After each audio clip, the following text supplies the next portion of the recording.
ನಮಸ್ಕಾರ ಗುರು, ಆರಾಮ? ಸೊ ಸುಮಾರು ಟೈಮಿಂದ ಪೆಂಡಿಂಗ್ ಇತ್ತು ಬಜಾಜ್ ಪಲ್ಸರಲ್ಲಿ ಬಿಗ್ಗರ್ ಸಿ ಸಿ ಗಾಡಿ ಬೇಕಂತ ಹೇಳಿ. ಸೊ ಇವತ್ತು ನಮ್ಮ ಹತ್ರ ಬಜಾಜ್ ಪಲ್ಸರಲ್ಲಿ ದೊಡ್ಡ ಗಾಡಿ ಬಂದಿದೆ. ಬಟ್ ಅದಕ್ಕೂ ಮುಂಚೆ ಪಲ್ಸರಿಗೆ ಎಷ್ಟು ಜನ ಫ್ಯಾನ್ಸ್ ಇದ್ದೀರಾ ಕೆಳಗಡೆ ಕಮೆಂಟ್ ಮಾಡಿ. Because Bajaj Pulsar as a huge fan base. 220 ಇರ್ಬೋದು, NS ಇರ್ಬೋದು, ಬಟ್ ಕ್ರೇಜಿ ಫ್ಯಾನ್ ಫಾಲೋಯಿಂಗ್ ಇದೆ. ನಾವು ಪಲ್ಸರ್ ಫ್ಯಾಮಿಲಿಯಿಂದನೇ ಬಂದಿರೋದು 220 Fಯಿಂದ. ಆಮೇಲೆ NS 200 ಬಂತು, ಸೂಪರ್ ಹಿಟ್ ಗಾಡಿ. ಇನ್ನೊಂದು ಏನಕ್ಕೆ ಹಿಟ್ಟಾಗಿದ್ದು ಪಲ್ಸರ್ ಅಂದರೆ along with its features, power ಮತ್ತು ಹಾಗೆಯೇ ಅಫೋರ್ಡಬಿಲಿಟಿ. ಏನು ಪ್ರೈಸಿಗೆ ಬಿಡ್ತಿದ್ದ ಬಜಾಜು ಅಂತ ಹೇಳೋದು. ಸೊ ಇವತ್ತು ಈ ಗಾಡಿ ಬಗ್ಗೆ ಪೂರ್ತಿಯಾಗಿ ಡೀಟೇಲ್ಸ್ ನೋಡೋಣ. ಪ್ರೈಸ್ ಟ್ಯಾಗ್ ಏನಕ್ಕೆ ಅಷ್ಟು ಕಡಿಮೆ ಇದೆ, ಸುಮ್ಮನೆ ಏನೋ ಒಂದು ಡುಬಾಕ್ ಗಾಡಿ ಮಾಡಿದಾನ ಇಲ್ಲ ಸಖತ್ತಾಗಿರೋ ಗಾಡಿ ಮಾಡಿದಾನ, ಎಲ್ಲ ತಿಳ್ಕೊಳ್ಳೋಣ ಬನ್ನಿ. ಸೊ ಸ್ನೇಹಿತರೆ, ಮೊದಲಿಗೆ ಲುಕ್ಸ್ ನೋಡೋಣ. ಬಿಕಾಸ್ ತುಂಬ ಜನ ಕ್ರಿಟಿಕ್ಸ್ ಏನು ಮಾಡ್ತಿದ್ದಂದರೆ ಲುಕ್ಸ್ ಚೆನ್ನಾಗಿಲ್ಲ, ಸ್ಪೆಷಲಿ ಪಿಕ್ಸ್ ಫಸ್ಟು ಯಾವಾಗ ಲೀಕ್ ಆಯಿತು ಅವಾಗ ಹಂಗಿದೆ ಹಿಂಗಿದೆ ಲುಕ್ಸು, ಆ ಥರ ಇದೆ ಈ ಥರ ಇದೆ ಅಂತ. Anyway looks are all personal preference. ಆದರೆ ಒಂದೊಂದು ಆ್ಯಂಗಲಿಂದ ಚೆನ್ನಾಗಿ ಕಾಣುತ್ತೆ, ಒಂದೊಂದು ಆ್ಯಂಗಲಿಂದ ತೀರಾ ನೀವು ಎಕ್ಸ್ಪೆಕ್ಟ್ ಮಾಡಿರೋ ಥರ ಇಲ್ಲ. ಬಿಕಾಸ್ ಏನಾಗುತ್ತೆ ಗೊತ್ತಾ, ಯಾವುದೇ ಗಾಡಿ ಇದ್ರೂ ಪ್ರೀವಿಯಸ್ ಒಂದು ಮಾಡೆಲ್ ಬಂದಿದೆ ಅಂತ ಹೇಳಿದ್ರೆ ಆವಾಗ ಜನ ಏನು ಮಾಡ್ತಾರೆ, ಅದಕ್ಕೆ ಕಂಪೇರ್ ಮಾಡಿ ಜಡ್ಜ್ ಮಾಡ್ತಾರೆ. ಆವಾಗ ಏನಾಗುತ್ತೆ, ಆ ಥರ ಇಲ್ಲ ಇನ್ನೊಂದು ಥರ ಇದೆ ಅಂತ ಹೇಳಿದಾಗ ಎಕ್ಸೆಪ್ಟ್ ಮಾಡೋದಕ್ಕೆ ಆಗೋದಿಲ್ಲ ಜನಕ್ಕೆ ಅಷ್ಟು ಬೇಗ. ಬಟ್ ನೀವು ಡೀಟೇಲ್ಸ್ ಎಲ್ಲ ನೋಡ್ಬೋದು, ಚೆನ್ನಾಗಿದೆ ಡೀಟೇಲ್ಸು. ಸ್ಪೆಷಲಿ ಇದು ರೆಡ್ಡು ವಿತ್ ವೈಟು ಕಾಂಬಿನೇಷನ್ ಸಖತ್ತಾಗಿದೆ. ಹತ್ರ ಎಲ್ಲ ಇದು ಒಂಥರ ಕಾರ್ಬನ್ ಫೈಬರ್ ಟಚಪ್ ಥರ ಕೊಟ್ಟಿದ್ದಾನೆ. ಬಟ್ ಆ್ಯಕ್ಚುಲ್ ಕಾರ್ಬನ್ ಫೈಬರ್ ಅಲ್ಲ, ಜಸ್ಟ್ ಒಂಥರ ಮ್ಯಾಟ್ ಫಿನಿಷಿಂಗಲ್ಲಿ ಆ ಥರ ಕೊಟ್ಟಿದ್ದಾರೆ. ಅದನ್ನು ಬಿಟ್ಟರೆ ಇಲ್ಲಿ ಅಂಡರ್ ಬೆಲ್ಲಿ ಕೌಲ್ ಹತ್ರ 400 ಅಂತ ಕೊಟ್ಟಿರೋದು, ಇದು ಸಖತ್ ಚೆನ್ನಾಗಿದೆ. ರಿಮ್ ಮೇಲೆ ಗ್ರಾಫಿಕ್ಸ್ ಕೊಟ್ಟಿದ್ದಾರೆ, ಇಲ್ಲಿ ABS, ಇಲ್ಲೊಂದು ಸ್ಮಾಲ್ ಗ್ರಾಫಿಕ್ಸು. ಈ ಫೋಕ್ಸ್ ಕೂಡ ಅಷ್ಟೇ ಸ್ವಲ್ಪ ಕಲರಿಂಗ್ ಗೋಲ್ಡನ್ ಕಲರಲ್ಲಿದೆ. ಇಲ್ಲಿ NS ಅಂತ ಹೇಳಿ ಬರೆದಿದ್ದಾರೆ. ಇಲ್ಲಿ ಪಲ್ಸರ್ ಅಂತ ಇದೆ. 4 ಸೂಪರ್ಬ್ ಕಲರ್ ವೇರಿಯಂಟಲ್ಲಿದೆ. ಒಂದು white colour, grey colour, red colour, ಹಾಗೇನೆ ಇನ್ನೊಂದು ಬ್ಲ್ಯಾಕ್ ಕಲರಲ್ಲಿದೆ. ಎಲ್ಲದು ಬ್ಯೂಟಿಫುಲಿ ಲುಕಿಂಗ್. ಸೊ ಇದನ್ನು ಬಿಟ್ಟರೆ ಗಾಡಿದು ಯಾವ ಪಾರ್ಟು ಯಾವುದರಿಂದ ತೊಗೊಂಡಿದ್ದಾರೆ ಅಂತ ಹೇಳಿ ನೋಡೋಣ. ಬಿಕಾಸ್ ಸುಮಾರು ಜನಕ್ಕೆ 399cc ಇಂಜಿನ್ ಎಕ್ಸ್ಪೆಕ್ಟೇಷನ್ ಇತ್ತು. KTMಲ್ಲಿ ಯಾವುದಿತ್ತು ಅದರಿಂದ ಬಂದಿಲ್ಲ, ಇದು 373cc ಪ್ಲ್ಯಾಟ್ಫಾರ್ಮಲ್ಲಿ ಬಂದಿದೆಯಲ್ಲ ಅಂತ ಹೇಳಿ. ಸೊ ಯಾವ್ಯಾವುದು ಏನೇನು ಅಂತ ನೋಡೋಣ. ನೀವು ಇಲ್ಲಿ ಏನು ನೋಡ್ತಾ ಇದ್ದೀರಲ್ಲ ಪಾರ್ಟು ಫ್ರೇಮ್ದು, ಇಲ್ಲಿಂದ ಕೆಳಗಡೆ ಏನಿದೆ, ಇಂಜಿನ್ನೇ ಇರ್ಬೋದು, ರೇಡಿಯೇಟರೇ ಇರ್ಬೋದು, ಪ್ರತಿಯೊಂದು ಇಲ್ಲಿಂದ ಕೆಳಗಿರೋದೆಲ್ಲ ಡಾಮಿನರ್ದು. ಬೇಸಿಕಲಿ ಇದೆಲ್ಲ ಕೆಳಗಡೆ ಡಾಮಿನರ್ದು ಅಂತ ಅಂದ್ಕೊಂಬಿಡಿ. ಇವೆಲ್ಲ ಬಿಡಿ ತೆಗ್ದು ಹಾಕಿರ್ತಾರೆ, ಏನು ನಾಟ್ ಬಿಗ್ ಡೀಲ್. ಇದನ್ನು ಬಿಟ್ಟು ನೀವು ಟ್ಯಾಂಕು, ಸೀಟು ಇವೆಲ್ಲ ನೋಡ್ತೀನಿ ಅಂತ ಹೇಳಿದ್ರೆ NS 200ದು ಇದು. NS 200ಅಲ್ಲಿ ಏನಿತ್ತು ಅದನ್ನೇ ತೆಗೆದು ಹಾಕಿರೋದು ಇದಕ್ಕೆ. ಇನ್ನು ಇದಕ್ಕೆ ಅಂತ ಏನು ಮಾಡಿದ್ದಾರೆ ಗುರು ಹಾಗಾದರೆ? ಎಲ್ಲ ಇದರಿಂದ ಇದಕ್ಕೆ ಅಂತ ಏನು ಮಾಡಿದ್ದಾರೆ?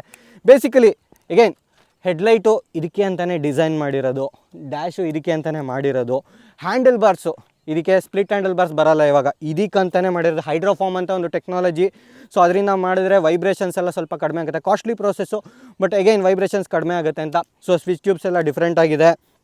ಅದನ್ನು ಬಿಟ್ಟರೆ ನೀವು ಇಲ್ಲಿ ಏನು ನೋಡ್ತಾ ಇದ್ದೀರಲ್ಲ, ಈ ಡಿಸೈನು ಇವೆಲ್ಲ ಐ ಥಿಂಕ್ ಇದೆಲ್ಲ ಈ ಗಾಡಿಗೆ ಅಂತಲೇ ಮಾಡಿರೋದು ಅಂತೇಳಿ ಅನಿಸುತ್ತೆ. ಸೊ ಏನಕ್ಕೆ ಹಿಂಗೆ ಮಾಡಿದ್ದಾರೆ ಅಂತ ನೀವು ಕೇಳ್ಬೋದು. ಇದರಿಂದ ಏನು ಅಡ್ವಾಂಟೇಜು, ಆಲ್ರೆಡಿ ಅವ್ರದ್ದೊಂದು ಪ್ಲ್ಯಾಟ್ಫಾರ್ಮ್ ಇದೆ, ಅದರಿಂದ ತೊಗೊಂಡು ಗಾಡಿ ಡೆವಲಪ್ ಮಾಡಿರ್ತಾರೆ. ಸೊ ಕಾಸ್ಟು ಅದೊಂದೇ ಕಾರಣದಿಂದ 1,85,000 ಎಕ್ಸ್ ಶೋರೂಮ್ ಇಂಟ್ರೋಡಕ್ಟ್ ಪ್ರೈಸಿಗೆ ಬಿಟ್ಟಿರೋದು.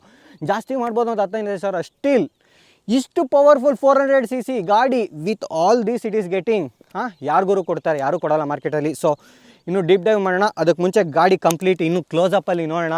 ಫಸ್ಟು ಹತ್ರ ಬಂದರೆ ನೀವು ಇವಾಗ ನೋಡ್ಬೋದು, ಇಲ್ಲಿ ಆ್ಯಕ್ಚುಲಿ ತುಂಬ ಬಿಸಿಲಿದೆ. ನಾವಿವಾಗ ಲೋನಾವಾಲಾ ಹತ್ರ ಇದ್ದೀವಿ. ಸೊ ಇದಕ್ಕೆ ಲೈಟ್ನಿಂಗ್ ಟೈಪು ಇದು ಸ್ಟೈಲು, DRL. ಇದಕ್ಕೆ ಬೋಲ್ಟ್ ಅಂತ ಏನೋ ಹೇಳಿ ಕರೀತಾರೆ. ಇದು ಕ್ರೇಜಿಯಾಗಿ ಕಾಣುತ್ತೆ ಒಂಥರ. ಇದು LED DRL ಬರುತ್ತೆ, ಪ್ರಾಜೆಕ್ಟರ್ ಹೆಡ್ ಲ್ಯಾಂಪು. ಸೊ ಇದು ನಿಮಗೆ ಬೇಕಂತ ಹೇಳಿದ್ರೆ ಗಾಡಿ ಒಂದು ಸಲ ಆನ್ ಮಾಡ್ತೀನಿ, ಅವಾಗ ಕಾಣುತ್ತೆ ನೋಡಿ. ಇದು ಪ್ರಾಜೆಕ್ಟರ್ ಹೆಡ್ಲೈಟು. ಇನ್ನು ನೀವು ಫೋಕ್ಸ್ ನೋಡಿದ್ರೆ ಇದು ಎಂಡ್ಯೂರೆನ್ಸ್ ಬರೋದು. ಇದು 43mm ಅಪ್ಸೈಡ್ ಡೌನ್ ಫೋಕ್ಸ್. ಕೇಳ್ತಾ ಇರ್ತಾರೆ USD ಫೋಕ್ಸ್ ಬೇಕು ಅಂತ. ಸೊ ಎಲ್ಲ ಕೊಟ್ಬಿಟ್ಟಿದ್ದಾನೆ ಬಜಾಜ್, ತಗೋ ಅಂತ ಹೇಳಿ. ಇನ್ನು ಅಲಾಯ್ಸ್ ನೋಡ್ತಾ ಇದ್ದೀರಾ ನೀವು.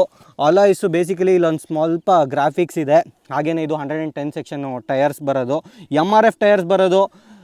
ಡಿಸ್ಕ್ ಬ್ರೇಕ್ಗೆ ಬಂದರೆ ಇದು ಬೈಬ್ರೆ ಬ್ರೇಕ್ಸ್ ಬರೋದಿಲ್ಲ. ನೀವಿಲ್ಲಿ ನೋಡ್ತಿರ್ಬೋದು, ಗ್ರೆಮಿಕಾ ಅಂತೇಳಿ ಇದು brand.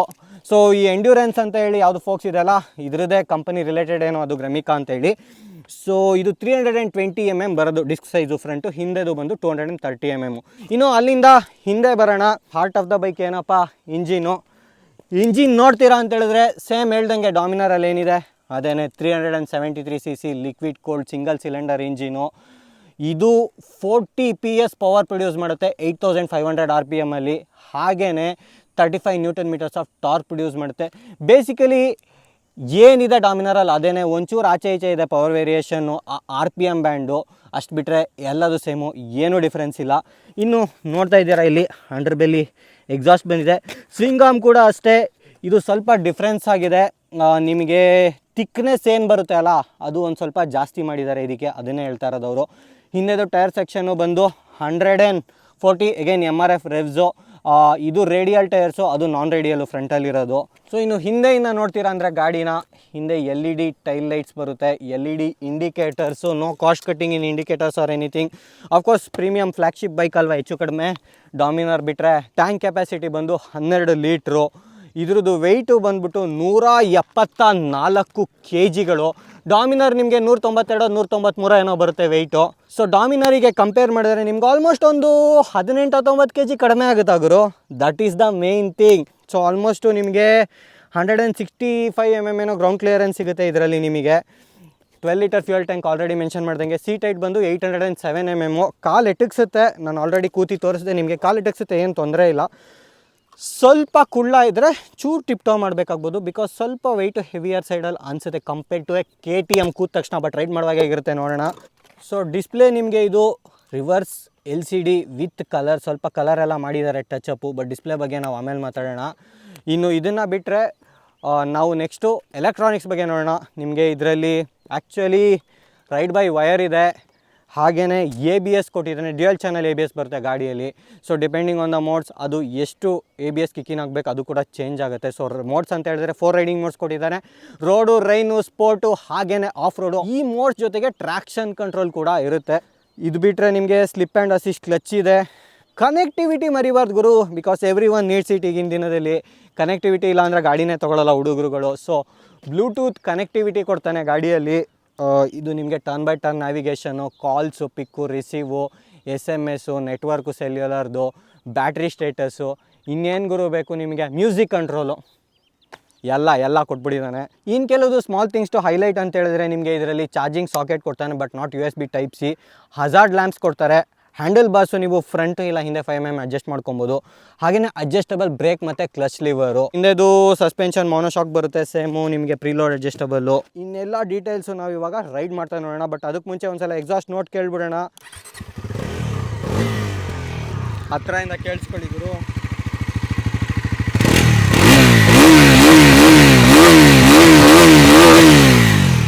So boys, we are on the highway. NS 400Zನ ರೈಡ್ಗೆ ಎತ್ಕೊಂಡು ಹೋಗೋಣ. ಏನಕ್ಕಪ್ಪ 400Z ಅಂತ ಹೆಸರಿಟ್ಟಿದ್ದಾರೆ ಅಂದರೆ, ಯೂಶ್ವಲಿ ನೀವು ಅಬ್ಸರ್ವ್ ಮಾಡಿ ಯಾವುದೇ ವೇರಿಯಂಟಲ್ಲಿ ಇನ್ನೊಂದು ನೇಮ್ ಇಟ್ಟರೆ XT-RRR ಇದೆ, RS ಇದೆ, S ಇತ್ತು. ಅದೇ ಥರ Z ಅಂತ ಕೊಟ್ಟರೆ ಪ್ರಾಬಬ್ಲಿ ಇನ್ನೊಂದು ವೇರಿಯಂಟ್ ಬರ್ಬೋದು ಅಂತ.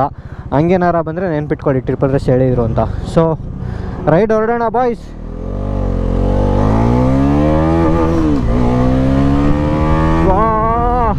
On board the NS 400.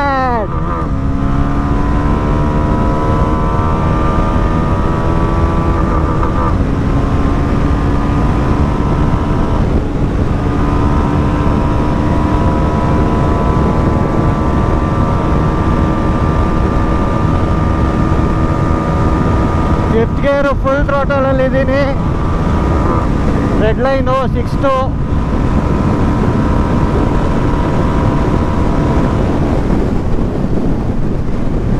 Traffic okay boys. First thing first, ಇದರಲ್ಲಿ 4 ರೈಡಿಂಗ್ ಮೋಡ್ಸ್ ಬರುತ್ತೆ, ಆಲ್ರೆಡಿ ಮೆನ್ಷನ್ ಮಾಡ್ದಂಗೆ. ಸೊ ಈ ರೈಡಿಂಗ್ ಮೋಡ್ಸಲ್ಲಿ ನಿಮಗೆ ಪ್ರೈಮರಿಲಿ ಏನು ಡಿಫ್ರೆನ್ಸ್ ಆಗುತ್ತೆ ಅಂತ ಹೇಳಿದ್ರೆ, throttle response, the way it delivers the power ಅಲ್ಲ, ಪೀಕ್ ಪವರ್ ಅಷ್ಟೇ ಬರ್ಬೋದು, ಬಟ್ ಅದು ಹೆಂಗೆ ಹೋಗುತ್ತೆ ಅನ್ನೋದು ಡಿಫ್ರೆನ್ಸ್ ಆಗುತ್ತೆ. ಹಾಗೆಯೇ ABS ಕೂಡ ಅಷ್ಟೇ, depending on the riding mode ಅದರದ್ದು ಇಂಟರ್ವೆನ್ಷನ್ ಕೂಡ ಚೇಂಜ್ ಆಗುತ್ತೆ. ನೀವು ಆಫ್ ರೋಡ್ ಮೋಡ್ ಅಂದರೆ ಇದು ಪ್ರಾಪರ್ ಆಫ್ ರೋಡಿಂಗ್ ಹೋಗ್ತಿರಲ್ಲ, ಆ ಥರ ಆಫ್ ರೋಡ್ ಮೋಡ್ ಅಲ್ಲ. ಏನಕ್ಕೆ ಅಂದರೆ ಎಲ್ಲ ಒಂದು ಕಡೆ ಹಳ್ಳ ಕೊಳ್ಳ ಇರೋ ರೋಡ್ಗಳಲ್ಲಿ ಹೋಗ್ತಿರ್ತೀರ, ಗ್ರಾವೆಲ್ ಇರುತ್ತೆ, ಅಂಥ ಕಡೆ ಹೋಗ್ತೀರಾ ಅಂತ ಹೇಳಿದ್ರೆ ಅದಕ್ಕಂತ ಕೊಟ್ಟಿರೋ ಆಫ್ ರೋಡ್ ಮೋಡ್ ಇದು. ಗಾಡಿ ಫಸ್ಟು ಸಖತ್ತು ಕಾಂಪ್ಯಾಕ್ಟ್ ಆಗಿದೆ. ಆ್ಯಕ್ಚುಲಿ ನಿಮಗೆ ಫ್ರಂಟಿಗೆ ಡಿಸ್ಟೆನ್ಸೇ ಇಲ್ಲ ಗುರು, ಬಟ್ ತುಂಬ ಟಕ್ಕಿನ್ ಆಗ್ತೀರಾ ಅಂತ ಹೇಳಿದ್ರೆ ನೀವು ಹ್ಯಾಂಡಲ್ ಬಾರ್ ಹತ್ರ ಹಿಂಗೆ ಬರಬೇಕು. ಏನಕ್ಕಪ್ಪ 140 ಸೆಕ್ಷನ್ ಟೈರ್ಸ್ ಕೊಟ್ಟಿದ್ದಾರೆ ಅಂದರೆ ಇವರು ಹಿಂದೆ ಎಲ್ಲದೂ ಕಾಸ್ಟ್ ಕಟ್ಟಿಂಗೇನೆ. ಎಲ್ಲಿ ಏನು ಬೇಕು ಅದನ್ನು ಕೊಟ್ಟಿದ್ದಾರೆ, ಎಕ್ಸ್ಟ್ರಾ ಉಳಿಸ್ಬೋದು ಅನ್ನೋ ಕಡೆ ಉಳಿಸಿದ್ದಾರೆ. So that they can keep that ex showroom price down.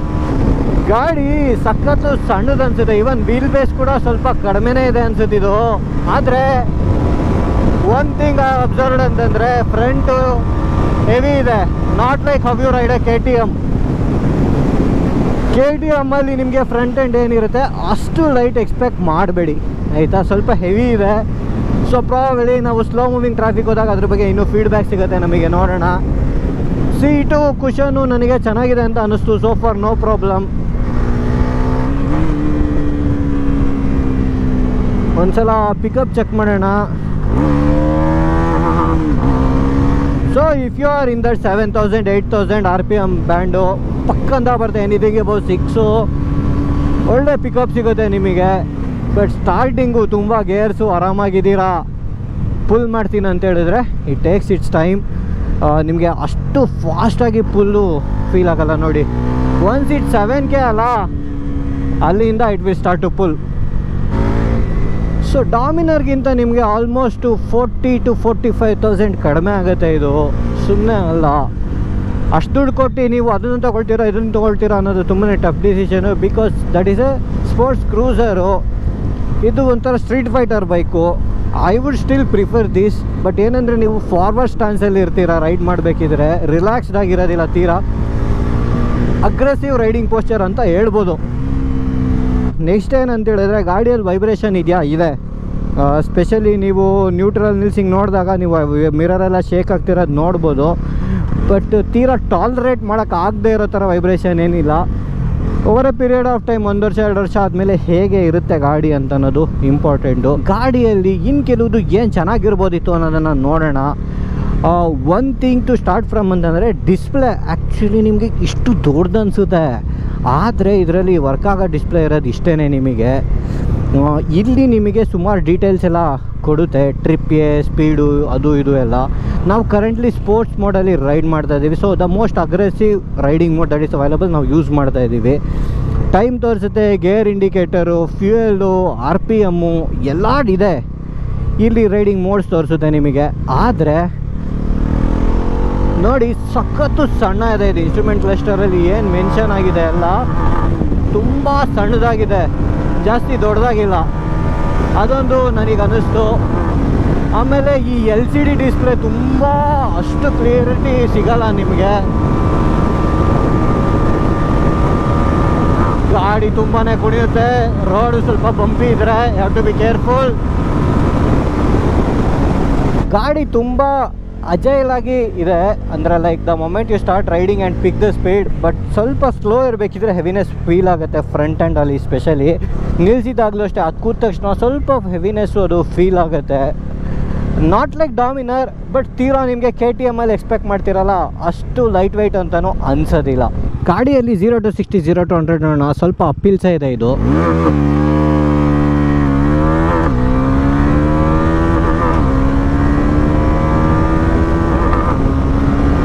Full ರೋಟಲ್ಲಿ ಹೋಗೋ ಇನ್ನೊಂದ್ಸಲ ಬ್ರೇಕ್ ಮಾಡಿ ನೋಡೋಣ. ಓಕೆ, ಬ್ರೇಕ್ ಮಾಡೋಣ. ನೋಡಿ ಫುಲ್ ಹಾಕಿದ್ದೀನಿ ಬ್ರೇಕು. ಒಂದ್ಸಲ ಬ್ರೇಕ್ ಮಾಡೋಣ ಈಗ.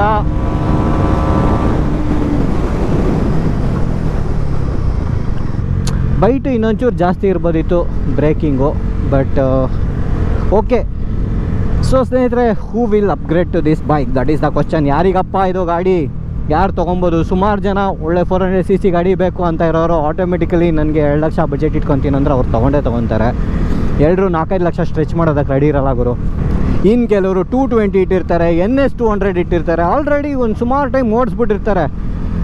ನನಗೆ ಒಳ್ಳೆ ಗಾಡಿಗೆ ಹೋಗಬೇಕು, ಬಟ್ ಈ ಥರ ಫೀಲ್ ಸಿಗ್ತಾ ಇಲ್ಲ ನನಗೆ ಅಂತ ಅನ್ನೋರಿಗೆ ಅವ್ರ ಓನ್ ಕಸ್ಟಮರ್ಸ್ ಬಜಾಜ್ದು ಅಪ್ಗ್ರೇಡ್ ಆಗೋ ಚಾನ್ಸಸ್ ತುಂಬ ಜಾಸ್ತಿ ಇರುತ್ತೆ. There is no replacement for the displacement ಅಂತಾರಲ್ಲ, ಹಂಗೆ ದೊಡ್ಡ ಇಂಜಿನ್ ಬೇಕು ಅಂತ ಯಾರಿಗೆ ಆಸೆ ಇರುತ್ತೆ ಅವರು they can again go for it. ಹಂಗಂತ NS 200 ಓಡೋದಿಲ್ವಾ? ಮೇ ಬಿ ಯಾರಾದರೂ ಒಬ್ಬರು ಮೈಲೇಜು ಸಿ ಎರಡರದ್ದು ಬ್ಯಾಲೆನ್ಸ್ ನೋಡ್ತಾ ಇರ್ತಾರಲ್ಲ ಅಂಥವರಿಗೆ ಆ್ಯಕ್ಚುಲಿ NS200 ಕೂಡ ಆಪ್ಷನ್ ಇರುತ್ತೆ. ಸೊ ಮೈಲೇಜ್ ಅಂತಿದ್ದಂಗೆ ನೆನಪಾಯಿತು, ಈ ಗಾಡಿ ನಿಮಗೆ ಸುಮಾರು 28 ಕಿಲೋಮೀಟರ್ ಮೈಲೇಜ್ ಕೊಡುತ್ತೆ ಅಂತ ಬಜಾಜಿಂದ ಹೇಳ್ತಾರೆ. Maybe you can expect some 22 to 25 ಅಂತ ನಾನು ಅಂತೀನಿ. ತುಂಬ ಎಕ್ಸ್ಪೆಕ್ಟ್ ಮಾಡಬೇಡಿ. ಗಾಡಿ ಸಸ್ಪೆನ್ಷನ್ನು ಸಾಫ್ಟಲ್ಲಿದೆ, ಬಿಕಾಸ್ ಸ್ವಲ್ಪ ಬಂಪಿ ಪ್ಯಾಚಸ್ ಇದು ನೀವು ತೊಗೊಂಡಿರೋ ಗಾಡಿ ಸಖತ್ತು ಕುಣಿಯುತ್ತೆ. ಈ ಥರ ಗಾಡಿದು ಕ್ಲಚ್ ಮಾತ್ರ ಸಖತ್ ಲೈಟಾಗಿದೆ, ಚೂರು ಹೆವಿ ಅಂತ ಫೀಲ್ ಆಗಲ್ಲ, ಫುಲ್ ಲೈಟಾಗಿದೆ. ಇನ್ನು ಮಿರರು ಸುಮ್ಮನೆ ಗ್ಲಾನ್ಸ್ ತೊಗೊತೀರೋ ಅಂತ ಹೇಳಿದ್ರೆ ನೋಡಿದ ತಕ್ಷಣ ಗೊತ್ತಾಗತ್ತೆ ಹಿಂಗೆ, ಬಟ್ ಎಕ್ಸಾಕ್ಟ್ಲಿ ಯಾರಿಂದ ಇದ್ದಾರೆ ನೋಡಬೇಕಂದ್ರೆ ಚೂರು ಹಿಂಗೆ ಅನ್ಬೇಕು ಕೈನ. ಇಲ್ಲಿ ನೋಡಿ ನನ್ನ ಕೈ ಹಿಂಗೆ ಅನ್ಬೇಕು, ಅವಾಗೇನಾಗುತ್ತೆ ಪೂರ್ತಿಯಿಂದ ಕ್ಲಾರಿಟಿ ಸಿಗುತ್ತೆ. ಬಿಕಾಸ್ ಈ ಪೋರ್ಷನ್ ಏನಿದೆ ಅಲ್ಲ ಆದಷ್ಟು ನಿಮಗೆ ಜಾಕೆಟ್ ಹಾಕಿ ಹಿಂಗೆ ಕೈ ಇದು ಮಾಡ್ಕೊಂಡಿದ್ದಾಗ ಬ್ಲೈಂಡ್ ಆಗುತ್ತೆ. ಸೋ ಫಾರ್ ನಾನೆಲ್ಲೂ ಹೀಟಿಂಗ್ ಇಶ್ಯೂಸ್ ಅಂತೂ ಫೇಸ್ ಮಾಡಿಲ್ಲ. ಸ್ವಲ್ಪ ಟ್ರಾಫಿಕ್ ಇರೋ ಕಡೆ ಎಲ್ಲ ಬಂದೆ, ಆದರೆ ಹೀಗೆ ತೀರಾ ಹೀಟ್ ಆಗೋ ಥರ ಎಲ್ಲೂ ಫೀಲ್ ಆಗಲಿಲ್ಲ ಕಾಲಿಗೆ. ಮಧ್ಯ ಒಂದೆರಡು ಕಡೆ ಫ್ಯಾನ್ ಆನ್ ಆಯಿತು. ಬಂಪರ್ ಟು ಬಂಪರ್ ಟ್ರಾಫಿಕ್ಕು ತೀರಾ ಹಾಕ್ಕೊಂಡ್ರೆ ನಿಮ್ಗೆ ಅವಾಗ ಸ್ವಲ್ಪ ಕಾಲಿಗೆ ಹೀಟ್ ಹೊಡಿಬೋದು ಅಂತೇಳಿ ಅನಿಸುತ್ತೆ. ಆಮೇಲೆ ರೈಡಿಂಗ್ ಬೂಟ್ಸ್ ಹಾಕಿರ್ತೀನಲ್ಲ, ಕಾಲ ಹತ್ರ ಹೊಡಿದ್ರೆ ಅದು ಗೊತ್ತೇ ಆಗೋಲ್ಲ. ಟ್ರ್ಯಾಕ್ಷನ್ ಅಂತೂ ಎಷ್ಟು ಕಡೆ ಇಂಟರ್ವ್ಯೂನ್ ಆಯ್ತು ಅಂದರೆ ಸುಮಾರು ಕಡೆ, ಎಸ್ಪೆಷಲಿ ಈ ಥರ ಸ್ಮಾಲ್ ಗ್ರಾವೆಲ್ಸ್ ಇರೋ ಕಡೆ ಅಂತೂ ನೀವು ಫುಲ್ ಥ್ರಾಟಲ್ ಹೊಡಿದ್ರೆ ಅಷ್ಟು ಬೇಗ ಟ್ರ್ಯಾಕ್ಷನ್ ಕಿಕ್ಕಿನ್ ಆಗುತ್ತೆ. ಸುಮಾರು ಕಡೆ ನೋಡಿದೆ. ಸೊ ಇನ್ ಕೇಸ್ ನೀವು ವೀಲಿ ಮಾಡಬೇಕಂದ್ರೂ ಆಫ್ ಮಾಡ್ಕೊಬೇಕಾಗತ್ತೆ. So boys, we are in Chakan, starting our first ever track ride ಈ ವರ್ಷದಲ್ಲಿ. ವಾರ್ಮಪ್ ಲ್ಯಾಪು, ಟ್ರ್ಯಾಕ್ ಹೆಂಗಿದೆ ಅಂತಲೇ ಗೊತ್ತಿಲ್ಲ, ಲೇಔಟು. ವಿಂಡ್ ಬ್ಲಾಸ್ಟ್ ಫೀಲ್ ಆಗುತ್ತೆ, ಆದರೆ ಫುಲ್ ಟಕ್ಕಿನಾದರೆ ಓಕೆ. ಹೀಟ್ ಹೊಡಿತಾ ಇದೆ ಹಂಗೇನೆ.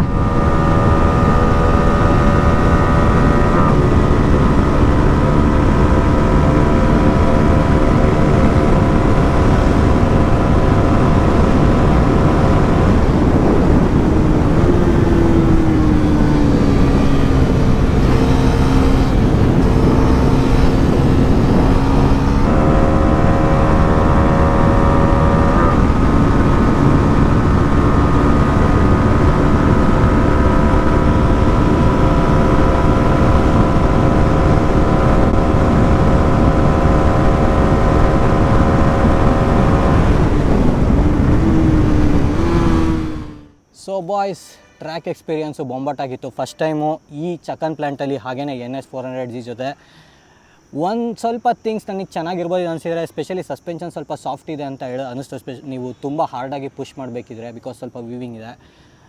ಟಯರ್ಸು ನೀವೇನಾರ ಇನ್ನೂ ಮೆಡ್ಜೆಲ್ಲಾಸ್ ಯಾವ್ದಾರ ಒಳ್ಳೆ ಅಪ್ಗ್ರೇಡ್ ಮಾಡಿಬಿಟ್ರೆ ಇನ್ನೂ ಜಾಸ್ತಿನೇ ಪುಷ್ ಮಾಡ್ಬೋದು. ನೀವೇ ನೋಡಿದ್ರಿ ನಾವು ಆಲ್ಮೋಸ್ಟ್ 170 ಅಚೀವ್ ಮಾಡಿದ್ವಿ ಅಂತ.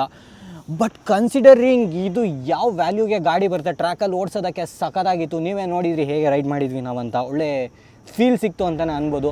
ತೀರಾ ಹಾಗೆ ಕಾನ್ಫಿಡೆನ್ಸ್ ಲ್ಯಾಗ್ ಆಗೋ ಥರ ಎಲ್ಲ ಏನು ಅನ್ನಿಸ್ಲಿಲ್ಲ. ಈವನ್ ಬ್ರೇಕಿಂಗ್ ಕೂಡ ಅಷ್ಟೇ ಡಿಸೆಂಟಾಗಿತ್ತು. ಸೊ ಓವರ್ ಆಲ್ 1.85 ಲ್ಯಾಕ್ಸಿಗೆ ಏನು ಕೊಡ್ತಾ ಇದ್ದಾನೆ ಬಜಾಜು, ಅದನ್ನು ಕನ್ಸಿಡರ್ ಮಾಡಿದೆ. It's A great package. Performance ಇದೆ, ಫೀಚರ್ಸ್ ಇದೆ, ಎಲ್ಲದೂ ಇದೆ. ಸಣ್ಣ ಥಿಂಗ್ಸು ನಿಟ್ಪಿಕ್ ಅಂತ ಹೇಳೋದಿದ್ರೆ, ನಿಮಗೆ ಸ್ವಲ್ಪ ವೈಬ್ರೇಷನ್ಸ್ ಇದೆ ಕೆಲವು ಸರಿ ಇನಿಷಿಯಲಿ, ಆಮೇಲಿಂದ LCD ಡಿಸ್ಪ್ಲೇ ಇನ್ನೊಂಚೂರು ಬೆಟರ್ ಇರ್ಬೋದಿತ್ತು. ಹಾಗೆಯೇ ಕೆಲವು ಕಡೆ ಫಿನಿಷಿಂಗ್ ಕೂಡ ನನಗೆ ಇನ್ನೊಂಚೂರು ಬೆಟರ್ ಇರ್ಬೋದಿತ್ತು ಅಂತ ಅನ್ನಿಸ್ತು. ಆಮೇಲೆ ಫ್ರಂಟ್ ಎಂಡು ಸ್ವಲ್ಪ ಹೆವಿಯರ್ ಸೈಡಲ್ಲಿದೆ, ತೀರಾ ಲೈಟ್ ಇಲ್ಲ, ನೀವು ಹಂಗೆ ಎಕ್ಸ್ಪೆಕ್ಟ್ ಮಾಡಬೇಡಿ. ಬಟ್ ಅದೇ ಆ್ಯಸ್ ಮೆನ್ಷನ್ ಬಿಫೋರ್, ಆ ವ್ಯಾಲ್ಯೂಗೆ ಕಾಸಿಗೆ ತಗೋಕ್ಕಾಗ ಸಖತ್ತಾಗಿದೆ. ಸೊ ನೀವು ಪ್ರೋ ವೇರಿಯಂಟು ಗಾಡಿಗಳು, ಫಾರ್ ಎಕ್ಸಾಂಪಲ್ KTM RC390 ಅಷ್ಟು ದುಡ್ಡು ಹಾಕಬೇಕಾಗಿದ್ದು ಡಬಲ್ ದುಡ್ಡು ಇದೇ ತೊಗೊಬೋದು ಅಂತ ಯೋಚನೆ ಮಾಡಿದರೆ, that's A completely different package. ನೀವು ಅದಕ್ಕೆ ಏನು ಪೇ ಮಾಡ್ತೀರಾ ಅದಕ್ಕೆ ತಕ್ಕನಾಗೆ ಪ್ರೀಮಿಯಮ್ ಫೀಲ್ ಸಿಗುತ್ತೆ ನಿಮ್ಗೆ ಅದರಲ್ಲಿ. ಇದು ಪ್ರೀಮಿಯಮ್ ಫೀಲ್ ಸಿಗೋಲ್ಲ ಅಂತಲ್ಲ. ಆ ಪಲ್ಸರು ತುಂಬ ಜನ ಹುಡುಗರಿಗೆ ಏನು ಗೊತ್ತಾ, ಸ್ಪೆಷಲಿ ನಮ್ಮ ಇಂಡಿಯಾದಲ್ಲಿ ದುಡ್ಡಿಗೆ ತುಂಬ ಬೆಲೆ ಕೊಡ್ತಾರೆ, ಆಯಿತಾ. ಅಷ್ಟು ಈಸಿಗೆ ಎಲ್ಲರ ಮನೇಲೂ ಕೊಡ್ಸಲ್ಲ, ಅಷ್ಟು ದುಡ್ಡು ಸ್ಪೆಂಡ್ ಮಾಡಲ್ಲ, ಇಲ್ಲ ಹುಡುಗರುಗಳಿಗೂ ತುಂಬ ಕಷ್ಟ ಇರುತ್ತೆ. ಸೊ ಎಷ್ಟೊಂದು ಜನ ಮಿಡಲ್ ಕ್ಲಾಸ್ ಫ್ಯಾಮಿಲಿಯವ್ರಿಗೆ ಈ ಥರ ಒಂದು ಒಳ್ಳೆ 400cc ಗಾಡಿ ಓಡಿಸ್ಬೇಕು ಅನ್ನೋ ಒಂದು ಆಸೆ ಇರುತ್ತೆ. ಮಿಡಲ್ ಕ್ಲಾಸ್ ಹುಡುಗರುಗಳಿಗೆ ಒಂದು ಒಳ್ಳೆ ಪರ್ಫಾರ್ಮೆನ್ಸ್ ಗಾಡಿ ಬೇಕು, ಫೀಚರ್ಸ್ ಇರಬೇಕು ಅನ್ನೋ ಆಸೆ ಪೂರೈಸೋಕ್ಕೆ ನಮ್ಮ ಬಜಾಜ್ ಇದೆ, ನಮ್ಮ NS400 ಇದೆ. ಸೊ ಅಷ್ಟು ಹೇಳ್ತಾ ಈ ವಿಡಿಯೋನ ಇಲ್ಲಿಗೆ ನಿಲ್ಲಿಸ್ತೀನಿ. NS400 ಇಲ್ಲ NS ಫ್ಯಾನ್ಸ್, ಪಲ್ಸರ್ ಫ್ಯಾನ್ಸ್ ಯಾರಿದ್ದೀರಾ ಎಲ್ಲ ಕೆಳಗಡೆ ಬಂದು ಕಮೆಂಟ್ಸಲ್ಲಿ ಅಟೆಂಡೆನ್ಸ್ ಹಾಕ್ಬಿಡಿ. ನಿಮಗೆ ಏನಿಸ್ತು ಗಾಡಿ ಬಗ್ಗೆ ಅಂತ ಕೆಳಗಡೆ ಕಮೆಂಟ್ಸಲ್ಲಿ ತಿಳಿಸಿ. ಹಾಗೆ ಈ ವಿಡಿಯೋ ಇಷ್ಟ ಆಗಿದ್ರೆ ಲೈಕ್, ಶೇರ್ ಹಾಗೂ ಸಬ್ಸ್ಕ್ರೈಬ್ ಹಾಕಿ ಚಾನಲ್ಗೆ. ಮುಂದಿನ ವಿಡಿಯೋದಲ್ಲಿ ಸಿಗೋಣ ಸ್ನೇಹಿತರೆ. Love you all, take care, see you, ciao, bye.